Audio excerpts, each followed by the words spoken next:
Ah, ito yung pambili nyo ng sangkap para sa paggawa ng kakanin kay Ma'am Ellen, ha? Sarapan nyo, ha? Douglas, salamat ha. Kasyang-kasya na ito sa mga bibiling kong Ricardo. Ay, buti naman po. Ano nga niya? Bakit niyo bibigyan ng kakanin si Ellen? Wala naman dito yung tao. Nasa Amerika, nagbabantay kay Elise. Eh, bakit walang sinasabi si Tisoy? Hindi bali ho.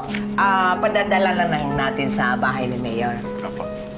Eh bakit niyo mabibigyan? Ba't niyo pa kailangan bigyan? Ano ba, birthday niya ba? Ay, hindi po, sir. Kasi pa-thank you lang po namin kasi nagpakabit po siya ng internet sa bahay kahapon, eh.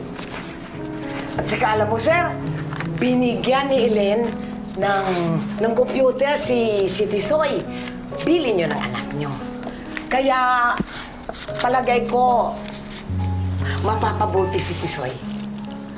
At kahit mahirapan siyang magbasa dahil may anong tawag niyon? Dyslexia. May dyslexia si Tisoy. Opo, sir. Kaya nga pala mabagal siyang matuto, eh. Hindi naman siya bobo, eh. Hindi pa nga siya nakapag-aral. Kasi, sir, alam nyo, ang dyslexia... Alam ko kung anong dyslexia, Doggy. Alam ko. Sir, sa tulong ng anak niyo si Elise, alam ko mapapabuti ng apo ko.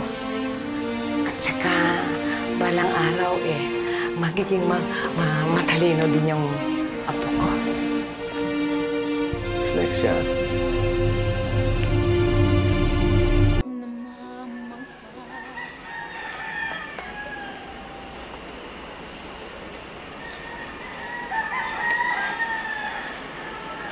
Magandang gabi ho, sir.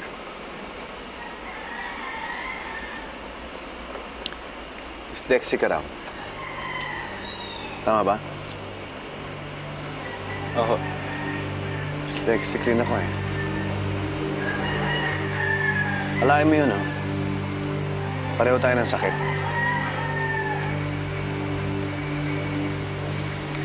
Pareho rin tayo ng dugo. Oh, Type AB ka, di ba? Ganun din ang blood type ko.